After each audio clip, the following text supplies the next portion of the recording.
Hello my friends, welcome back to r/ProRevenge, where you'll hear stories about people getting what they deserve. Guys, in this episode, I've got two great revenge stories. The first is a super rich guy who hires a private investigator to tail his wife for 6 months, and it goes incredibly wrong in the end. The second story, OP is sick of empty threats, and takes matters into her own hands against her ex-husband. Guys, I hope you stay for the stories today, and do hit that subscribe button for future revenge stories. Let's get into it. This first story is titled, Scum of a Man hires my unit to do a job after he refused to pay us, so I help ruin him. This is a bit long because I have to give context to everything. Please bear with the explanation. A few things first. I'm a security officer with a private investigator certification, which allows me to take investigation cases as long as it doesn't interfere with local police investigations, and any crimes that I witness must be reported to the police ASAP so they can make an arrest. Private investigation cases come from a few sources. We're sometimes contracted by local police to do what's referred to as spotter work, where we are brought on active wide area investigations to do recon work, and look, but not interact with anything that might be involved with the case. Basically, we're just an extra pair of eyes. Or, the local police will mix us with a surveillance operation, and we would follow low-profile individuals and report their day-to-day activities. These are completely confidential. Then there's client contracts. This is where corporate clients have our investigations unit investigate their employees' day-to-day activities to see if there's some hint that an employee is committing a crime. The job is to gather evidence to prove guilt or innocence. These aren't confidential, but we usually sign a non-disclosure agreement. Finally, there's personal contracts. When a person wants to hire a private investigator to do a job, it's usually something along the lines of a husband or wife suspects a spouse cheating on them, and they want some kind of proof. The second reason is that someone's looking for a relative or lost family and is trying to reconnect with them. There's no disclosure agreement, and it's up to the client to draw up a disclosure agreement. Most don't, but we keep quiet as a professional courtesy. Okay, now that the job description's done, let me tell you what happened. About 3 years ago, I had been hired to do a personal contract. The client, a rich, sleazy snob, was apparently stupidly rich. He hired my unit, and when I say my unit, I mean the unit I work with, which is a 5-man team. He believed his wife was cheating on him with other people, and he wanted proof of this so he could start his divorce process with solid evidence. He contracted us in a 6-month contract, and was to pay the company X amount of dollars upon completion. So we set up surveillance cameras all over his large house and in the woman's car with the client's permission. We had at least one of the team tailing her at all times. Good times. Day in and day out, we watched their lives. And in this line of work, you either get detached or emotionally invested, like watching soap operas. As we watched them, we quickly saw that this lady was a freaking saint. She volunteered at a soup kitchen and a children's hospital. She helped with local churches' canned food drives, those kind of things. She was the perfect definition of what a good human should be. On the other hand, the husband was the total bastard. He was the one we caught multiple times bringing women to his house, and sometimes he would bring 2 or 3 girls in a day. And that's only what we recorded in the house. We arrive at the 4-month mark, which is basically where we show all the evidence and give the 3/4 report. We show him everything we found and have a 6-hour debrief with video and audio support, showing that she hasn't done any wrongdoing other than getting speeding tickets and a few double park situations. After we concluded the debrief, he looked stupefied. He then says, "So you didn't catch her cheating? Then what was the point of me hiring you?" My boss, our captain, turns to him with a serious stare, which is perhaps the most serious and badass looking face that I've ever seen in that man, and he said, "You hired us to investigate your wife. Why are you unhappy that your wife is an honest and faithful woman?" The snob is visibly annoyed. He stands up and is getting his jacket when my captain says, "Look, there's still 2 months on the contract. We'll keep tailing her, and we'll meet again after our contract's up to give you any updates." The snob turns to him and says, "Don't bother. This is over. I'm ending it. Come when she's not home and get your equipment out." So a week later, we did exactly that. Now, fruit for thought. When contracts like his are made, a small portion is paid up front as a commission fee, and the rest is paid at the end of the contract's allotted time. In this case, it's 6 months.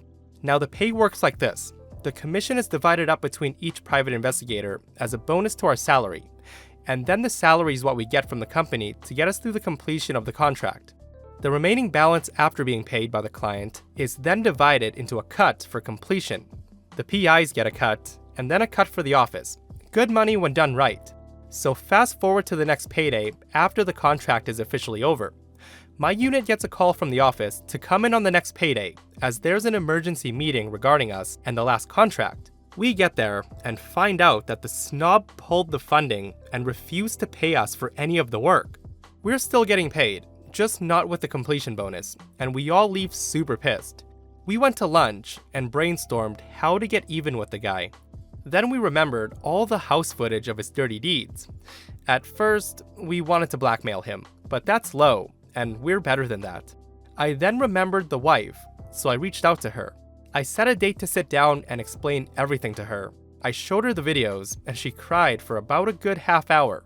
I think I broke her whole world. I then advised her to get a lawyer and proceed to give her all the collected evidence and my business card. So, the aftermath. Fast forward about 6 months. I'm called into court as my company is suing him for fraud, breach of contract, and unpaid dues. My company wins the case easily, as his lawyer's argument was that we failed to deliver the result that he wanted. We were hired to deliver a product. We were hired to observe and report, so we got paid in the end. I was contacted by the wife, who thanked me for all of the evidence. She ended up getting a divorce because of all of the evidence I gave her, and she got almost everything. She got his huge house, and I mean huge. She got both cars and a huge cash sum. So the moral of the story is don't try to screw over people who specialize in gathering evidence and reconnaissance. Edit. So a lot of private messages and a few posts asked me about the wife. I promised I'd look into it, and I did. So I got in touch with her, and we agreed to meet yesterday. She was delighted to hear from me. We met up at the local coffee shop, and I got to meet her new husband. She's been remarried for almost 2 years now. So after a few coffees and idle chit-chat, she told me about her own petty revenge story. Now keep in mind that this is what she told me, so take it with a grain of salt. She told me how the family of Super Snob demanded that they get the house back, as it's their family ancestral home, and offered to buy the house from her almost immediately after the divorce. She had a realtor come and evaluate the house. The family wanted to give her $250,000, but the realtor concluded that the house's value was near $1.5 million. The family kept demanding that she sell over the following months. She quote-unquote told the family about the realtor and his appraisal documents of the house being $5 million. They bought the house for $3.5 million cash the next day in hand. So, end the pleasant evening with them. As I'm leaving, the wife smiles at me and grabs the sleeve of my arm. She says, "Wait, I never got to say this, and I want to tell you, thank you. You're a blessing that rescued me." She then reached into her purse to get her wallet. At first, I thought she's gonna hand me money or something, and I raise my hand to stop her. She smiles and pulls my old business card out. She says that she tried to call me in the company a year ago to thank me, but the number on the card was disconnected. She then says, "You were looking out for me when I needed it, and I wanted to keep you in my back pocket just in case." I updated my contact information for her and was invited with my family to their home for dinner on Friday. So the icing on the cake of yesterday is this morning, amazingly, I got a call from my boss. Very excited, he told me that we, specifically you, have a new client who's offered you a 5-year employment contract. Apparently, the wife's new husband is a magistrate, and he got his boss to approve a contract for the company, which means the unit that I'll be running will be taking jobs and assignments directly from the court. So thanks to everyone who asked me to check up on her. I went to meet her for coffee and a chat, and then I gained a high-profile and paying client. And to think that all the guy had to do was complete the contract and pay OP and their gang for their work, and he could have avoided this whole mess. I'm kind of glad things worked out the way they did. The wife deserves a way better husband than that scumbag of a man. Also, does anybody know how much he would have paid for 6 months of private investigation? This next story is titled, Ex Tries to Bully Me with Custody Agreement, so I played dirty. My ex-husband Brian was, or is, a toxic and controlling narcissist. Classic case.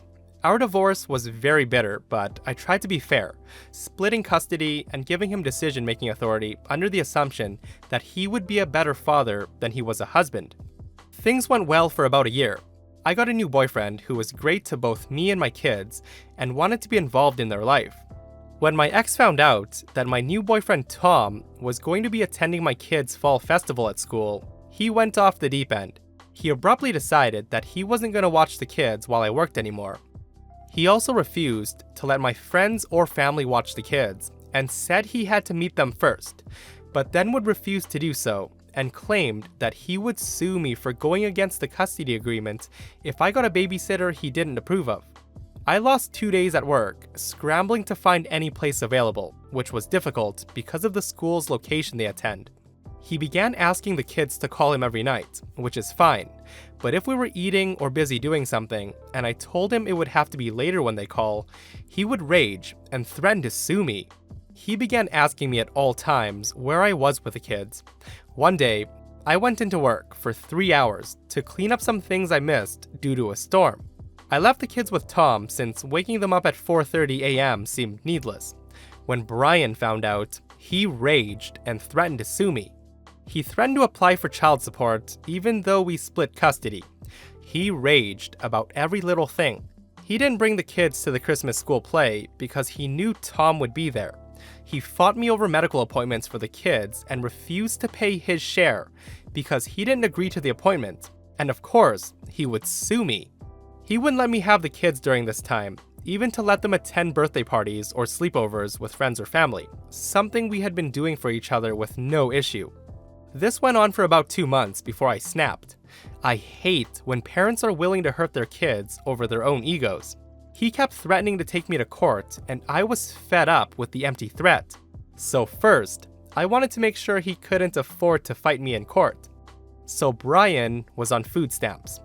I knew that only because he was claiming to pay his ex-wife rent.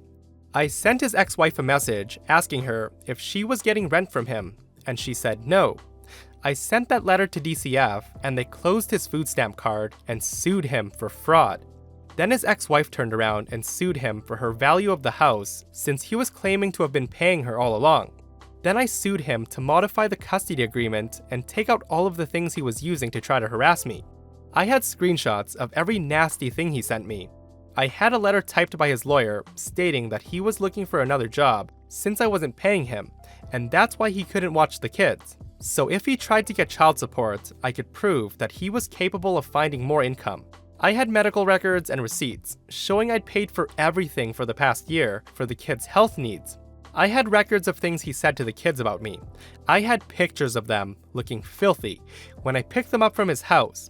I had receipts of everything I spent on the kids for the past year. He folded pretty quickly, and he can't harass me anymore, and is still paying off his first ex-wife. Just wait until OP gets married one day, and the kids officially have a stepfather. I'm pretty sure Brian's head might explode at that point. And that wraps up another episode of r/ProRevenge. Guys, if you've missed the last episode of r/ProRevenge, OP's mom takes her money to buy drugs and gets her life ruined. I hope you guys got your revenge fix for the day, and I'll see you guys in the next one.